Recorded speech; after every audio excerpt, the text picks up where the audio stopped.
if someone follows you, it's a pretty good sign that they want to work with you. If you listen to the end of this podcast, we'll give you a sweet promo code. Clean up your goddamn link tree. Whoa. Where'd it go? Hello?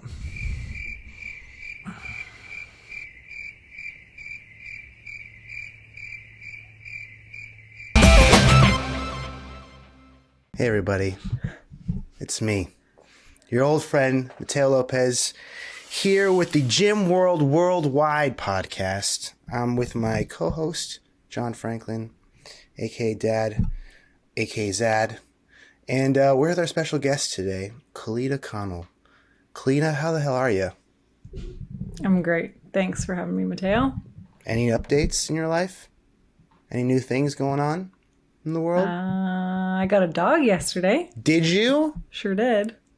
What's his name? Does not have a name.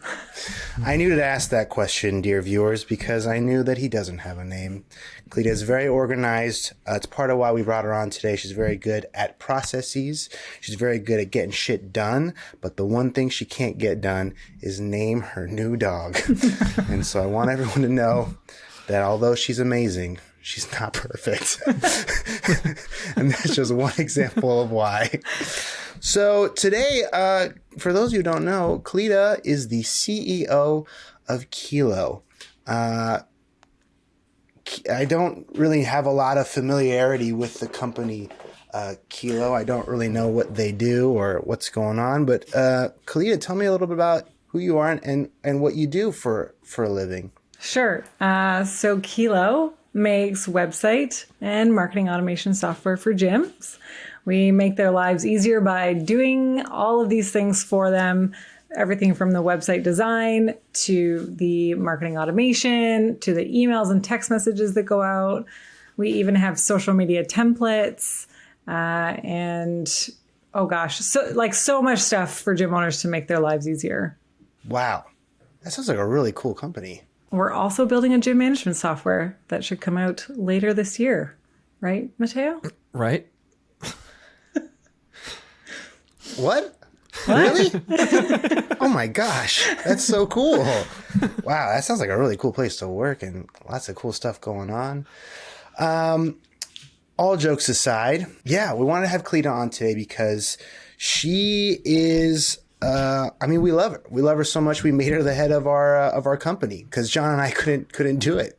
And so, we found someone who could, and we found Kaleda because, we knew her from the gym world. Kaleda's been a gym owner in the past life, ran a very successful gym, despite being in a tiny, tiny town of only 3,000 people. Yeah, less than that. Yeah, less than that. Ran a very profitable gym for 3 years. Was so good, in fact, she sold it to one of your coaches, right? You sold the gym? Yeah, to my general manager. Yep. And she owns the building still to this day that her gym was operating out of. So she's a real estate mogul as well as a former and successful gym owner. She's a real estate mogul. And now she's the CEO of a kick-ass software company. I mean, that's what they say. I don't actually know, but the people tell me it's a good place. Yeah? Cool. How did we get here? I ask myself the same question most days. Well, I think we got here. So does Mateo. Yeah, well, that I too. Yeah, I ask myself that every waking moment of my day. But I think we met. I think Kaleda, we got involved together with Two Brain Marketing, right? Yeah, Two Brain Marketing. I met Kaleda in Mexico. That's where I found you. You met Kaleda in Mexico. Yeah, that's true. We were there was a large apartment rented by a guy, a convicted felon who'd been to jail twice. He decided to host a meeting of entrepreneurs, and both Kaleda and myself were in attendance. And it was really well planned. Like we lit the apartment on fire. Like the apartment actually caught on fire at one point, and there were no planned guests. So there was a guy who owned the apartment next to the apartment we were staying in, and he was out on the balcony, And the guy who was the convicted felon running it was like, "Hey, you look rich. You want to come over and like talk to our group?" And so the guy came over with like he had a manila folder with like bank statements in it. And he just went through his bank statements and talked about how rich he was. And that was the learning session. And then that was the morning learning session. Then in the evening learning session. Wait, did you just did he print them out, or he just had them? He had just them has like them. like as if someone was coming to Was like about to ask you, like, yeah, someone's like, gonna hey, ask me one of these days. I can't wait. I just always got them printed out. That's good. Yeah. So that was I learned a lot of there, and then in the evening we talked about our goals, and so Kaleda, it was her turn to talk about her goal, and she said, "My goal is to just make SOPs all day. Like I just wanna, if I could just That's operate." not what you said. She literally said, actually say that. She said something very close to that. Is that true, Kaleda? That's mostly the truth. Yeah. It's about, yeah. And then she's like, if I could just make this much money making SOPs, like that's my dream. And then I went to my wife and was like, I love this woman. I have a new wife. I want to work with her. You went to your wife and said, I have a new wife now, wife. Get out of here. I literally went to my wife and I said, I'm going to be with this woman for the rest of my life. That's cool. That's a cool story. I bet she was thrilled to hear that. Yeah. I mean, that's great. she works for Kaleda now as well. So, keeping it in the family. She sees it, Yeah. She's like, I accept it. Well, great. So SOPs then, I guess can you tell us for those, what is an SOP? A standard operating procedure that allows shit to get done without mistakes. Yeah. You get a lot of stuff done. So that's cool. I met Kaleda because John was like, yeah, I have a new wife now. She's going to work at this other company I have right now. And I was like, you sure? He's like, I don't know. Maybe we'll start off at Two Brain Marketing. Two Brain Marketing was something we were doing back in the day where we had a course, we had a curriculum, helping gym owners run Facebook ads. Kaleda came in and said, this is a mess. This is really mess. Bad. Yes, this is not good. You guys should be ashamed of yourselves. Yeah. And so she said, get your act together, fella. I think I was nicer than that, but... And then she fired everyone who I had hired. And us. And us. And she got it to a point where it was better.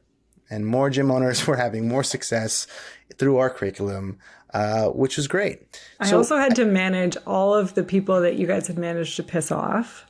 Yeah. So that was really fun. A good lesson in customer service. Yeah. Well, exactly, because now you run a large customer service team all over the world, right? So I guess, what were some of the lessons with people learned? that we piss off, Yeah, filled with people that, well, yeah, I don't know, maybe. Yeah, maybe after this weekend, yeah, maybe. But, so, yeah, any, I guess, here's a quick question, and then we'll kind of move to some of the other fun stuff related to marketing. All these SOPs, all this stuff, when managing now this large international team, running a software company that, it works with thousands of gym owners, right? You have any quick lessons, SOP lessons, or lessons in general that you could tell your past gym owner self now that you are a real estate mogul and CEO of tech? You're this tech titan. You have any lessons for your past gym owner self? I think if I were to talk to myself when I first opened my gym, it would be, don't put off writing down all the shit that's in your head.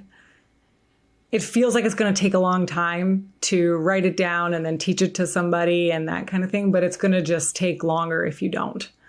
And you'll keep being in this cycle of like, this shit's in my head. I'm the only one who can do it. I can't hire somebody because it's all in my head, and it's just a never ending cycle. And so, the faster that you can get it out of your head, even if it's bad, just get it out of your head and give it to your staff member and they can make it better. You consult with more gym owners. You probably speak with more gym owners than we do at this point in time. But it seems like a consistent theme over and over and over is like, I can't hire, or I can't get good people, or, it's just like this churn city, unable to, or like they hire someone, but they're still doing most of the work themselves because they're just unable to delegate properly. And you're saying all you got to do is write it down and then the problem's solved? Yeah. Is that's that what I'm missing? Is that all? Perfect. Yeah. Just write it down. Give us no. I mean, yeah, I struggle with the people who say like, I can't, there's nobody good in my town. It's like, if I could find somebody good in a town of 2,000 people, like you can find somebody good. Like most of the gym owners I talk to are in towns that are far larger than mine. But I think like you just have to give people a chance. Like everybody that I hired, none of them had any experience with CrossFit. None of them had any experience with management. Most of them didn't have any experience with the job that I was asking them to do in the first place. So I think you just have to give people a chance, but also be very diligent on like the outcome that you want. And if you're not getting that outcome very early on, fire them. And it's okay. Like, didn't work out. That's okay. I'd rather it not work out in like 90 days and find it out early than realize, a year and a half down the line after I've become friends with this person that I can't, let go of them without major drama. I think that's an interesting point, actually. I'm thinking about people on our team and, the people who are, a lot of them have no experience in a software company. They were all either gym owners or someone kind of related to the gym world. So I think that's an interesting point. They don't have to necessarily have the requisite background. They just have to, I guess, what are the things you look for then? If it's not necessarily experience in a website company, what are the things you look for that they're going to be a good hire? It's okay. They don't have this experience. I know I can shape them into being X, Y, and Z. Yeah. So it depends on the job, right? Like if you're a website developer and we're hiring you to be a website developer, like you kind of need experience in being a website developer. But if you're in customer support, for example, and you've never used like our customer support tools, that's okay. Like what I want to look for is like, do you have like that go-getter attitude? Can you write well? Can you communicate well? Can you be a good team player? And just, can you get along with each other? So when we hire people now, and this is something I wish I would have done early on at the gym as well, is like we put them through a little bit of like a test just to pre-qualify them. So for example, we'll add them into our Gym Lead Machine account, and then we will have them like perform a series of tasks. And if they perform the series of tasks well enough, then we know that we can teach them. And if they write well enough, like we can teach them. But if they really miss the mark, then we just don't move forward. We did tests too. I still am a big fan of the test. When young Mateo was coming out of Columbia University in New York City, he applied for a job at one of my gyms, and the test was to come in and coach a class. And it was down to him and one other candidate, and that other candidate was Con Porter, CrossFit Games athlete and fitness influencer. Probably has hundreds of thousands of followers right now. And we ended up choosing Teo because, he's got that, he doesn't have the pecs, but he's got what's in between the pecs. Here's the thing. First of all, I think that pecs are like the one thing I do have. I do have a wide chest. It's soft in the middle, but I do think I've been bench pressing since I was 12. Here's the other thing too. It's actually not a point in Kaleda's. Like I actually did a very bad job at coaching the class. So you can fail the test and still get the job. All you listen out there, you can fail the test. John was like, "You're actually not that good at coaching. He said he was nicer back then. He said you're very green, but I think you can do Zen Planner stuff first, and then some say I haven't stopped doing Zen Planner stuff, and he never left. To this day, I'm still doing basically Zen Planner stuff. Still waiting for his shot on the floor. Yeah. So you can fail the coaching step. You can fail the coaching test and still end up being in charge of all the coaches. But for you, it was two tests, right? There was like a first round of coaching. There was a final round. The feedback I gave you on the first round was that you need to command the floor better and you need to project more. And after the second round, the general manager at the time said his voice was hoarse because he was trying to yell so hard. And I was like, love it. he's the guy. Yeah, I did. I do remember that. I think I just like, okay, scream now.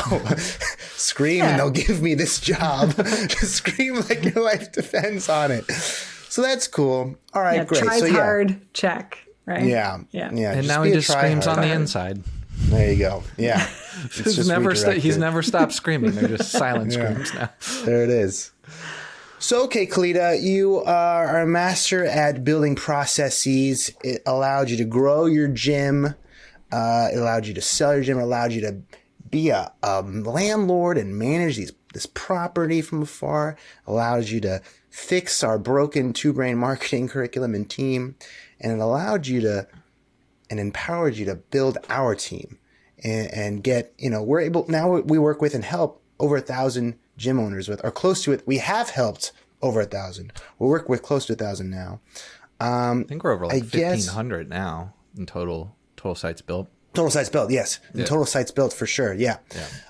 So I guess working with all these gym owners, any lessons learned in terms of helping with their online presence, their marketing? Any tips and tricks? Anything you can say to help someone who's trying to improve their online presence? What's like the one thing you would try to help them with?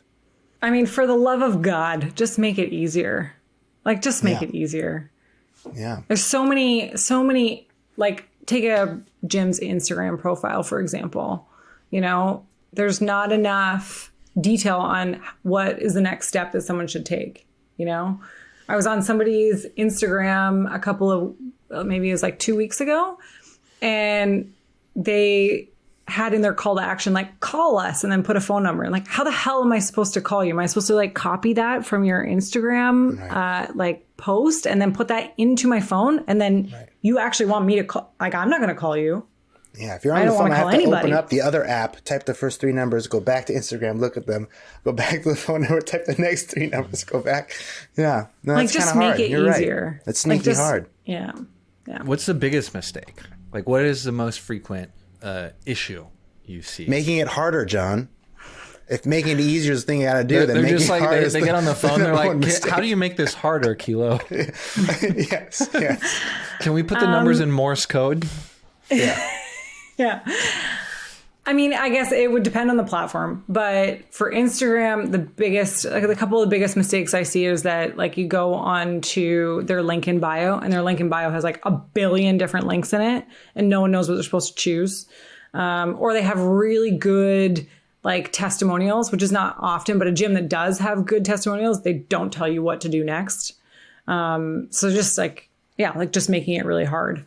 On people's websites, like, I've seen websites that have no calls to action whatsoever. So like, I don't even know, like, if I do all the work to find your website and try to get into contact with you, and there's not even an email address or an opt-in form on the website, like, what am I doing here? Right? Like, so those are the things like that I think gym owners, and it's not to their own fault. Like, they're trying to build their own websites. They're trying to do it all themselves, but no one's ever taught them how to do it. And so we just put everything on there. And I was in this boat too. Like, my website was a hot piece of trash, but it was because I just kept adding stuff onto it. And I didn't have a company that knew what I needed it to do, which was get people off of my website and sitting in front of me as quickly as possible. They just use it as more of like an informational brochure. That link tree thing you mentioned on Instagram is, I think that's I see that a lot too. And yeah, it's a real thing. There's like a choice paradox, right? People get overwhelmed if there's too many options to choose from, and then they just, and they're already dealing with decision fatigue throughout their whole day of making a decision. I have to pick between 10 of these links. So yeah, I think that's definitely a common one I see a lot too. And then to your point about no opt-in form or too many choices, same thing on a lot of gym websites I see, especially if you're making yourself, is like, click here to call, but also click here to check out this workout, but also click here for this brochure, but also here's a pop-up of something else. I don't know. You put a CrossFit video from like 2005, what is CrossFit? Like, what is CrossFit? Watch this. Yeah. Like, nobody knows what that is. Nobody cares. Yeah. No, I think that's real. So you mentioned it before, right? All this work to actually get to your website. I think a common way people are actually finding businesses now, especially local businesses, is with, Google and looking at the Google business profile first. And that's something I've been talking to a lot of gym owners about as well, and trying to kind of bring their attention that, hey, if you're going to spend some time and resource optimizing your web presence, social media presence, whatever, don't neglect this one spot. What are the things you see when you're working with clients for the first time or getting on a sales call and you look them up and you look at their Google business profile? So they're just incomplete. Like we forget about it, right? Like we forget that that's also part of our social media and that we should also update that. So there's photos from 10 years ago that maybe have a different location that you were in and you haven't had updated photos taken since then. The phone numbers are wrong. The email addresses are wrong. It might be the wrong location on Google Maps. So it's just incomplete and just needs to be looked after. Like people should just add it into their, monthly process in what they should be updating. People also forget that it's like a living thing. Like it is like Instagram or Facebook or any of these things that you should be posting to regularly. And so by posting regularly, like it doesn't have to be every day, but just posting regularly to it, makes it more active and Google likes it more. So they're more likely to show it. The GMB is like the literal top of the funnel too. I think a lot of people forget that. Like even if you have a really good website, if your GMB is screwed up, like the first thing you I don't know, if you're traveling, what's the first thing you do? You do like CrossFit near me, if that's what you're into. I did it today. I literally did it today. I'm at my in-laws right now for the week, and I went to the maps and I just put in CrossFit, and that's the way I'm going to find the gym now. I'm going to sort by like proximity, and then I'm going to sort by reviews. And have you ever found one where it's like you click on the maps, you go to the website and the website's broken? Like yeah, there's no website. Before I got here, I was looking for sprinklers repair, and there was one with a lot of reviews, and I wanted to like go to use this provider, and there was no website, no phone number. I couldn't find a way to contact them. It's nuts. So yeah, you're hitting it with the CrossFit near me, and then for most people, you're probably just going to the map, right? Yep. That's how I do it these days. And then you're looking probably the 3 to 4 closest to you. Yep. But yeah, this one, no website handy, no website handy, no website handy. Also the hours, like this is a good one that you just pulled up. If they don't have their hours updated, I mean, you'll never get a drop in. You'll never get someone to just stop by either. Not that people will do that much, but it's an easy disqualifier if they're like, oh, they're not open until 4 p.m. and I want to come work out at noon for a noon class, CrossFit first step. We're looking at you. It seems like most of the gyms now, like with CrossFits, it's very rare to have under like a 4.8 star review.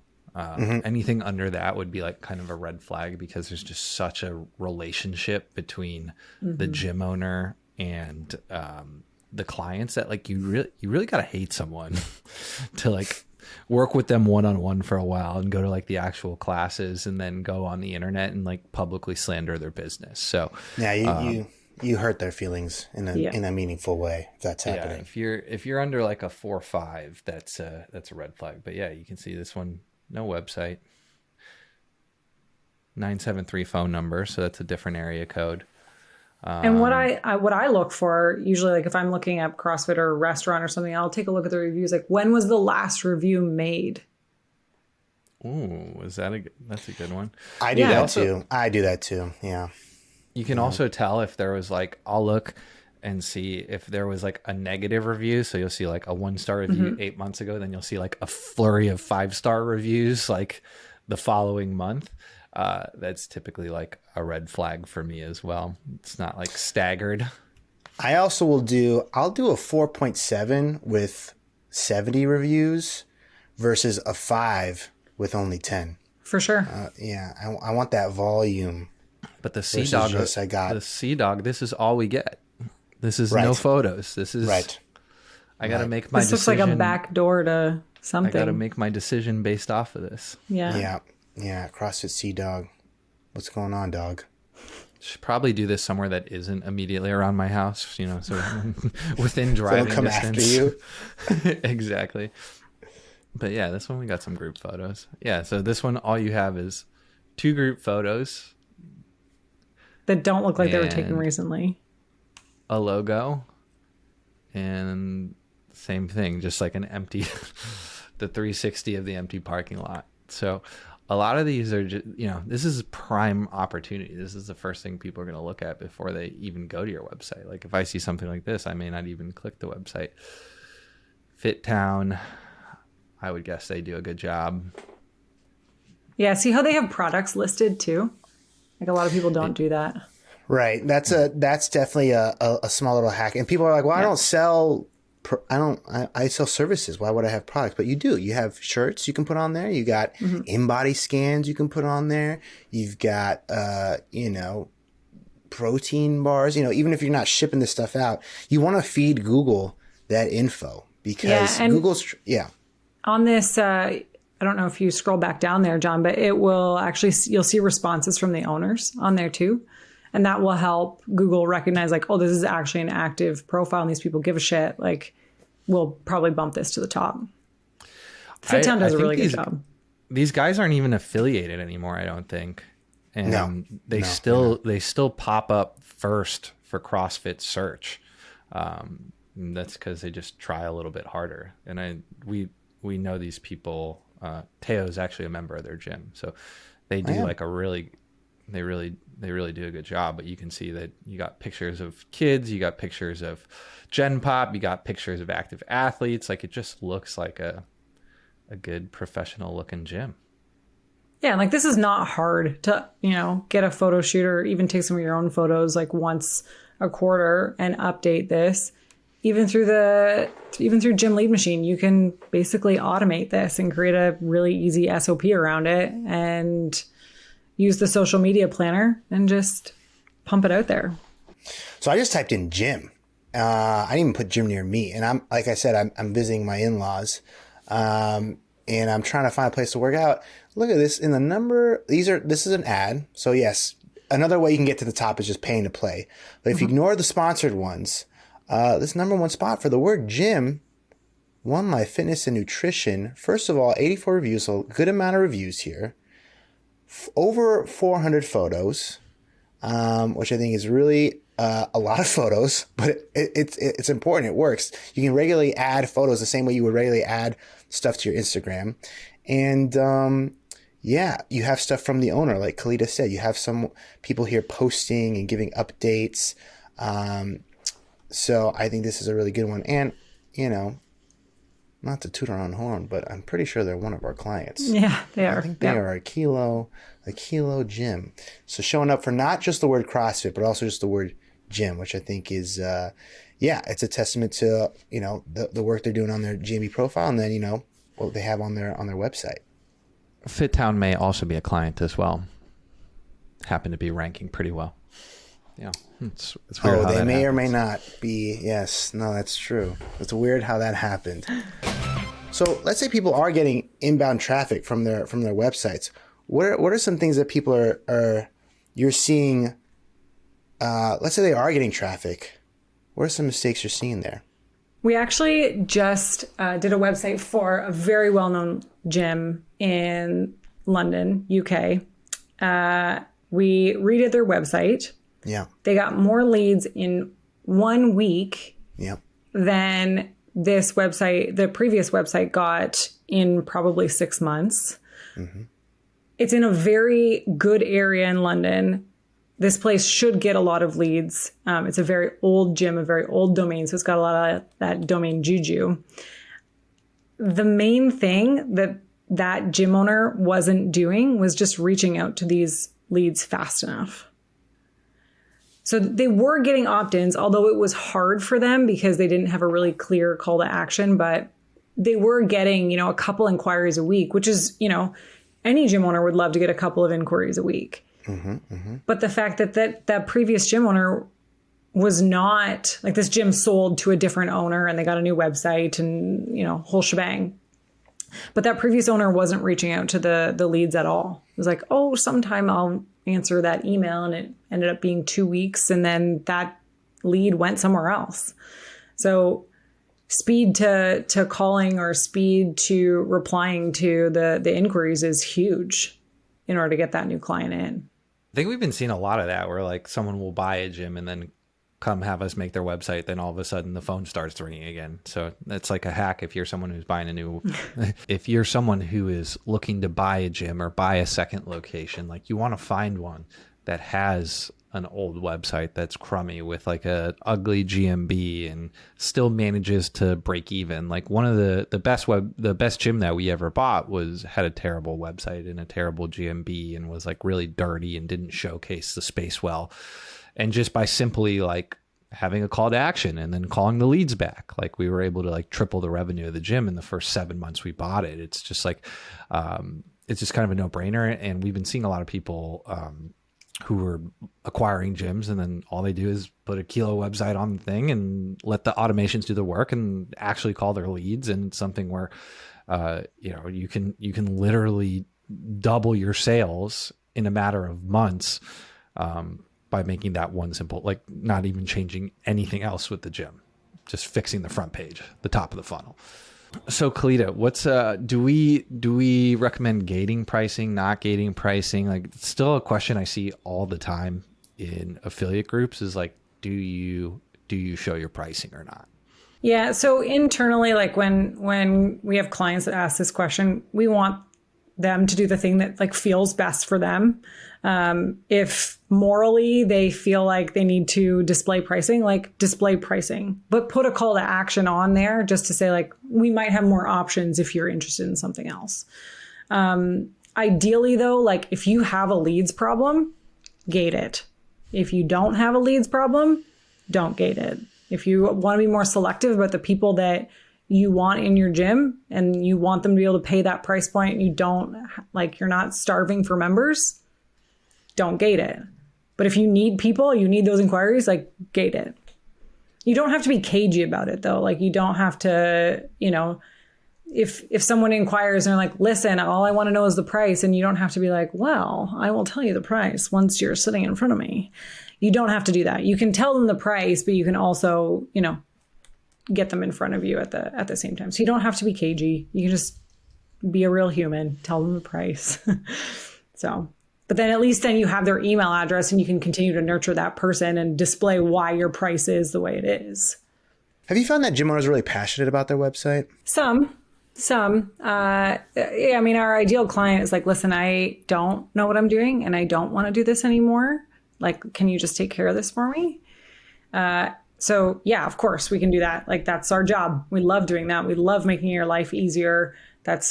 We have a whole support team who rallies around our clients when, they have a problem or they have something that's going well and they share it with our support team. Like our whole company goes crazy. We have an internal chat that is just amazing. But on the flip side, we do have clients who really want a lot of control and want to be able to manipulate things on their own. And while those clients can sometimes be a little bit more work, there's still like things that we can do for them. The biggest pushback that we might get is that people want control, like complete control over their websites.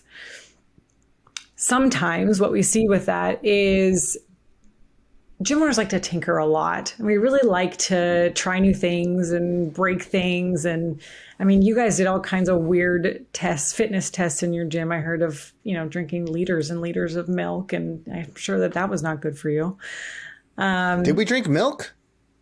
No, is that a lie?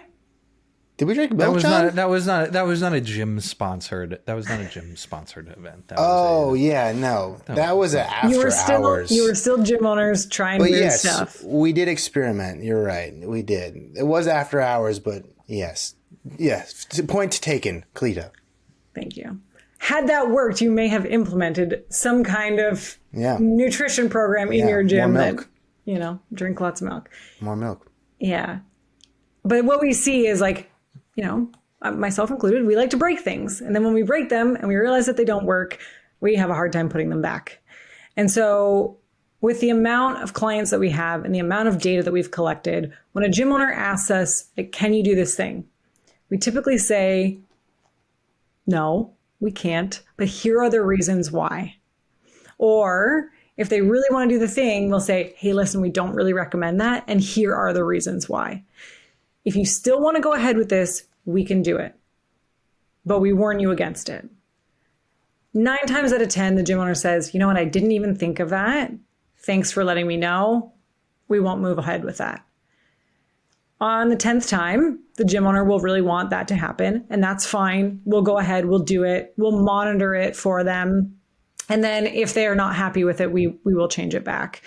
But access to the website is really one of those things that some gym owners feel very passionate about, and that's okay. If they want complete access over the website, or maybe not the company for them. That being said, a lot of our websites you can access and like change copy, change photos and that kind of thing. I often say it's a website with child locks on it. So you can still put the windows down a little bit and you can still play around and you can chuck shit out, but you can't throw yourself out the window. You can't break it. I mean, that's what I want in life. I want just like a padded room. Yeah. With a bouncy ball pit, and yeah, but the doors are locked, so I can't get out and I can't hurt myself. That's what I want. That's exactly what I want. So that sounds really nice. That sounds great, Kaleda. Where can I sign up? www.usekilo.com. Sick. I love that. Awesome. So Kaleda, let's assume I'm in a market and my top 3 competitors all have good websites and they're all, we've done some of the GMB work you laid out. And so how do I differentiate? We're all fighting for the same leads. How do I get them to come to my gym? I mean, there's tons of different ways you could do this, but even if let's say all 3 of those gyms are all using Gym Lead Machine. So let's pretend they even all have the same website template. It's unlikely, but let's pretend they all have the same website template. They're all using Gym Lead Machine. There are things that you can do to either get more leads, so like run advertising, that kind of thing that's really unique towards your business. As you post onto social media, you can make sure you have a good call to action. You can make sure that the lead journey is really, really clear. If you have new people that are following you, you can reach out to them, for God's sakes. Like, if someone follows you, it's a pretty good sign that they want to work with you. You should be creating some kind of value-added free group on either Facebook or, whatever social media platform that you use to talk to your leads. Like there's nothing worse than a gym owner just being like, hey, I just made a website and I post on social media. Like, why is no one coming to me? Like, you're not providing any value to your potential customers. Blogging about the things that you want to be known for, and that helps your SEO. I mean, you just have to do more than what's just given to you, which I know is sometimes really hard. But if you want to play the game, like you have to be posting about the things that your client cares about, and then you need to be talking to them on a regular basis. The main problem that most people have with software is just signing up for it and then expecting it to work perfectly. And the people that we see that have the most success with the software that we provide is they go in and they customize it a little bit and they make it work for them. They spend hours really learning the software, having staff that get involved so that they have like 24-hour coverage on the software. They don't just set it and forget it. So they're actually picking up the phone and they're calling their leads. And yeah, they're using the help videos. They're really taking the software and getting really involved with it. Well, I think to like John's question too, how to stand out. That's what's great about the platform is you can go in and while we provide a lot of content and copy and automations for emails and things like that, our clients who have a lot of success take that and make it their own, right? They put their own voice and their own, authentic kind of style into the email sequences, the text sequences. They're a lot of them aren't even relying on the automated text. They're going in themselves and taking over once they see that a lead pops in. They get that notification, right? And then the offers are different, right? Your gym's, front end offer is going to be different than another gym's. And so taking what we give them and customizing and making their own, I think is, kind of the best way you can really take the tools we have and level them up and make yourself stand out that way in your market, even if you have other kind of Kilo gyms around you. Yeah, I mean, people are going in and making their own workflows, their own landing pages for their different programs, their own front end offers. Like they're switching stuff up so that it really works for them. Somebody who does a really good job of this is Lisa Palmer at Gas Station. She's really created so much of her own stuff, and yeah, she makes it work really, really well for her. So go opt into her stuff and break it. Right. Yeah. Yeah. Now she's going to go to our customer support team like, I'm getting a lot of opt-ins. Can you make them stop? So, Kaleda, we have a new service that we are going to be offering that's going to help our gyms do better on the internet. Do you want to explain it real quickly here? Yeah. So we're launching a done-for-you service at Kilo where we will redo your whole Google business profile. And that will involve everything from making sure that it's all up to date with the right email addresses, website, hours, products, services. We will do all of that. We'll just ask you a few questions and then we'll do it for you. We'll even get photos taken of the outside and inside of your gym, which is pretty cool. And then we're also setting up Facebook ads. So we'll set up a few different campaigns where you can just set the budget and then you can launch it. That's pretty sweet. That sounds pretty cool. And because there's some science to this too, right? In terms of picking your business category on your Google profile and how to add the auxiliary services, how to optimize the additional info section. There's a lot of that stuff. There's some tips and tricks. So I think the services, we're going to take care of that for you. And I'm pretty pumped about it. I'm pretty excited to get some people on it. I think we have some testers, right, Kaleda? Yeah, we have about 5 beta testers on it right now. So we're just kind of working out the kinks, but it's looking pretty positive so far. I mean, Mateo, you've done courses on SEO in the past, and they'll take a couple of hours to get through. And there's a lot of steps. And, even in your course, you say you can do this or you can do that. We can just make that decision for you. And have it all done for you in a matter of about a week. And you don't have to worry about it for maybe another year. Wow. That sounds really cool. Man, if I were a gym owner, I'd be really interested in that. Saves me time. It saves me so much time. Yeah. Wow. Just want to make your life easier. Make gym owners' lives easier. Yeah. If I still had a gym, I would be DMing Kaleda right now and asking her how to get involved. How to jump the wait list. Yeah. That's exactly it. That's exactly it. Wow. And then cool. DMing Mateo and asking where my spot is for Kilo. Yeah. Yeah. Yeah. So that's what we should have done. We should have done, if you listen to the end of this podcast, we'll give you a sweet promo code on how you can get in on this that's how we get them to listen all the way through. Well, anyway, you did now, listener. And so, the promo code is DM Kaleda. The promo code is DM Kaleda. And you can get this Sparkles sweet thing. is a key word, so we know you listened to this point. And if you say sparkles, you get to cut the line. Yeah, that's it. Beautiful. Well, thanks, Kaleda. Thanks, John. Thanks, everybody, for coming on and talking about websites. And just take care of that Google business profile. Call your leads, text them, and clean up your Kaleda. goddamn link tree. Whoa. Holy, wow. No, that doesn't sound like Sparkles. That's a good way to end it. Doesn't sound like Sparkles. All right. Be sure to like or unlike. Be sure to unlike and unsubscribe. Leave hateful comments in the comments section. And we will see you. We'll see you when we see you. Okay? Bye.